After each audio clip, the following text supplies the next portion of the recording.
Hello，大家好啊！又到咗阿邊每日談天論股嘅時候啦，應該講係每日一牛股嘅節目。咁啊，講翻琴日個股市情況先啦。成個美股反彈，基本上有好多入場資金就喺應該係美股嘅大概係盤中嘅時段入場抄底咯。呢個係美股嘅好多嘅時候嘅一啲情況，就係跌到差唔多嘅時候就會拉㗎啦。點解呢？因為其實多頭大部分都係通過消耗空頭嘅資金嚟賺錢嘅，因為佢哋係融漲嘅模式。咁啊，只要你 short 一段時間，你就好走啦。當然咧，有啲垃圾股就一直 short 落去嘅，short 到咧得翻由100蚊 short 到得翻幾毫子都唔出奇。但係有啲大股票咧，你 short 幾日就要走噶啦，因為咧好快就會俾多頭逼空噶啦，一逼空你要平倉。咁啊，呢個係美股嘅好大嘅一個慣性啊，就咁玩噶啦。就好似琴日嘅好多股票盤中就會即刻就係抄翻上嚟。咁啊，大家會唔會覺得美股跌完呢？咁樣？我諗佢跌完嘅標誌應該係嗰個政府美國政府啊嗰個停擺嘅結束，係一個回升嘅一個標誌，但係唔知幾時停擺結束啊？咁我預計應該係喺11月嘅中旬咯，或者係最遲應該10月底就要結束噶啦，因為冇可能繼續停擺落去嘅，始終政府都要做嘢噶，啲錢又擺咗用唔到，咁又好奇怪。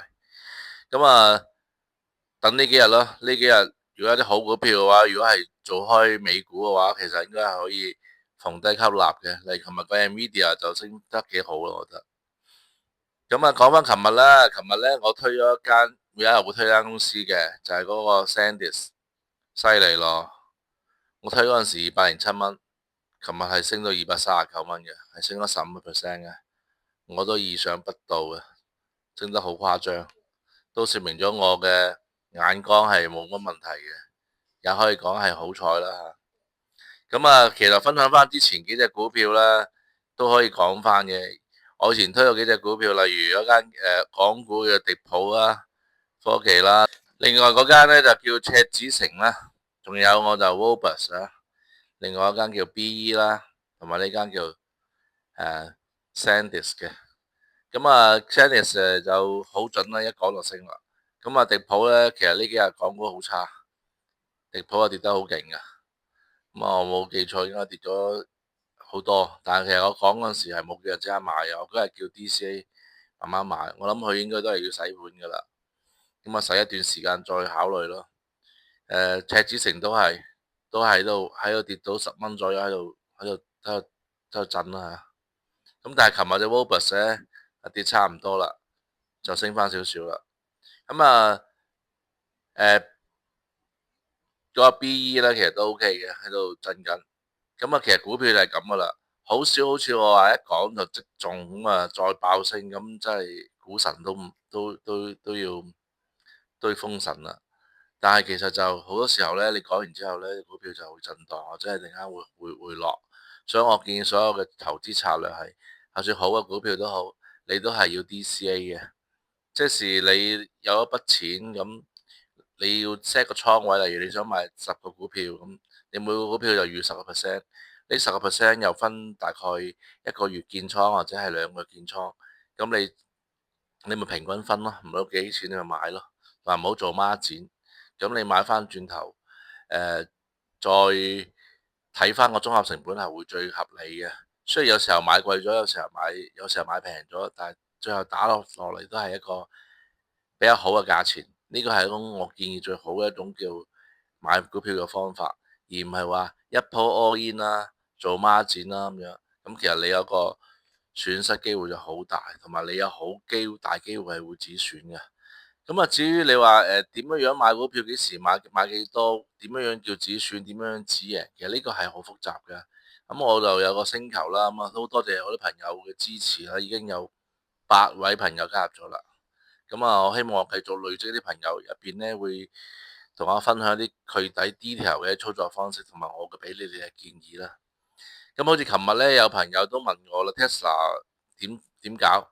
咁啊，佢問我嗰陣時係 Tesla 仲未投票嘅，咁佢就問我 Tesla 投票會唔會成功咧咁樣。咁其實我都發翻一張圖啦。其實阿 Elon Musk 攞呢1萬億嘅股票獎勵咧，其實係都幾難嘅，我覺得個市值去到8萬幾億嘅市值先攞到。咁啊，所以我覺得唔通過機會都好低咯。點解唔通過咧？咁大個餅畫啫嘛，點解唔俾佢咧？咁樣唔俾佢嘅話，咁咪令到阿 Elon Musk 冇乜動力去做咯。咁佢都唔係急於要即刻賺錢嘅人。咁我梗係覺得，如果我有8萬億嘅市值，我攞1萬億咁好合理啫。咁樣，我覺得通過機率好大。但係佢問我股票會唔會升，我就覺得係會跌添。咁啊，都好彩咧，又中咗我講噶啦，都係跌啦。點解咧？Sell the news。其實一直嚟講，Tesla 嘅股票喺咁高位喺度震咧，都係等緊呢個投票嘅啫。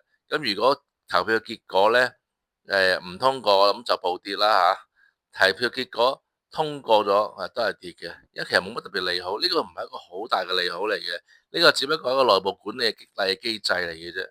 所以我覺得係跌嘅機率係好高嘅。咁但係當然你話我而家係咪買 Tesla 咧咁樣？咁我覺得 Tesla 如果跌到翻下 Elon Musk 誒，就係佢係有一日咧，佢自己加倉啊，我冇記錯啊，應該係390蚊左右呢啲價位，咁你就買咯。反正你同 Elon Musk 買嘅價一樣嘅話，就唔會蝕得去咩啦。呢個係我個人建議啦嚇。好啦，每日一牛股嘅節目又到啦，今日推薦嘅咩股票咧？就係呢一間 EOS。做乜嘢嘅咧？係做呢個儲能設備嘅。琴日財報公布咗啦，升咗19%。咁啊，其實咧我好少推一啲升得好勁嘅股票嘅。咁啊，但其實呢間公司點解我都推薦咧？因為你睇到個成交量好大嘅。咁啊，同埋佢業績係好啦咁樣，同埋佢做啲乜嘢咧？都係做儲能。儲能都係未來美國嘅一個好有 potential 嘅 category 嚟嘅。大家都好睇重呢啲儲能嘅未來發展，因為 AI 會用好多電能啦。琴日咧 Microsoft 嘅 CEO 都講啦，佢手上攞住好多嘅 GPU，但係問題用唔到嘅，點解咧？佢冇嗰個算係佢冇一個綜合嘅設施用呢啲 GPU，一來唔夠電，二來冇嗰個唔知機房乜嘢，反正就係買咗啲卡都係擺喺度空置咗。其實呢個説明咧，其實美國咧有啲 fundamental 嘅嘢咧係需要加強嘅，例如啲儲能設備啊呢方面啦。所以其實呢類型嘅股票係有幫助利好嚟嘅。咁呢間公司簡單分析下啦，琴日爆升咗，咁但係我睇好佢繼續升嘅，因為咧喺美國嚟講咧50億美金嘅股票咧其實係好細嘅啫。咁佢個 category 又唔錯，業績又唔錯，咁啊加上琴日嗰個量又上咗嚟，業績公告之後上咗嚟，我諗佢繼續會有一個上升嘅趨勢。咁啊大家都係 DCA 策略啦。有興趣可以買啲嚇，我覺得係唔錯呢個股票啊。咁啊，我將間公司一啲網頁截圖俾大家睇一睇。咁啊，自己上 AI 度去 search 間公司具體情況啊、財報啦，呢個就我就唔講啦，因為呢啲係 AI 可以做到嘅嘢。今日多個朋友喺度傾偈講 AI 會唔會替代人？其實寫文章就可以替代到我哋噶啦。但至於點樣選股票，揀更加好嘅嘢，綜合分析資訊去揀一間好嘅公司。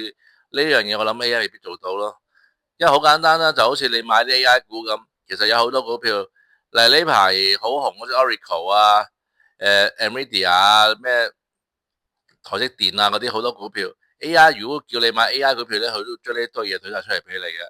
但係其實你會如果個人分析嘅話咧，例如 Oracle 嗰啲你就唔好買啦，因為已經炒上去咁散貨咁嘅模式去做，你就唔會買。但係 AI 係唔會去判斷呢樣嘢，只不過同你講下呢排喺度震盪嘅啫。所以好多嘢時候咧，真係要有個人嘅經驗分享先可以研究到啲好嘅啲目標。呢個就係一啲嘅基金經理嘅作用啦。如果唔係啲基金經理都可以翻屋企瞓覺噶啦，因為基本上而家可以 replace 咗佢。另外咧，小塊嚟講兩句啦。其實咧，我琴日咧經歷咗一個都叫幾悲慘嘅一個經歷嘅。咩？我視頻號其實係封咗噶，不過今日開翻啦，多謝晒啲朋友嘅幫忙啦。咁啊，佢又話我講股票，所以我諗視頻號都唔可以再提任何涉及股票嘅嘢啦，可能淨係見到我唱歌同埋旅行嘅啫。咁我另外嘅頻道啦，例如新浪啊嘅微博啊、抖音啊，咁佢又冇唔駁我喎，繼續俾我講喎，而且我發現佢哋啲流量越勁添，所以呢，視頻號會成為我一個娛樂分享嘅一個渠道，大家會見到我唱歌嘅，雖然唔知大家欣唔欣賞我歌聲，咁但係都可以繼續聽下，咁啊旅遊會快樂嗰度嘅，咁啊股票我就會喺抖音同埋呢個微博度發。好啦，多謝晒大家，希望有對我認可嘅朋友就加入我個星球啦，50蚊一年啊，歷史上全世界最平嘅股票頻道我一定會做到嘅，全世界最平50蚊，只需要50蚊，我就會推薦一隻，每日推薦一隻我只買嘅股票俾你，50蚊就咁簡單，拜拜。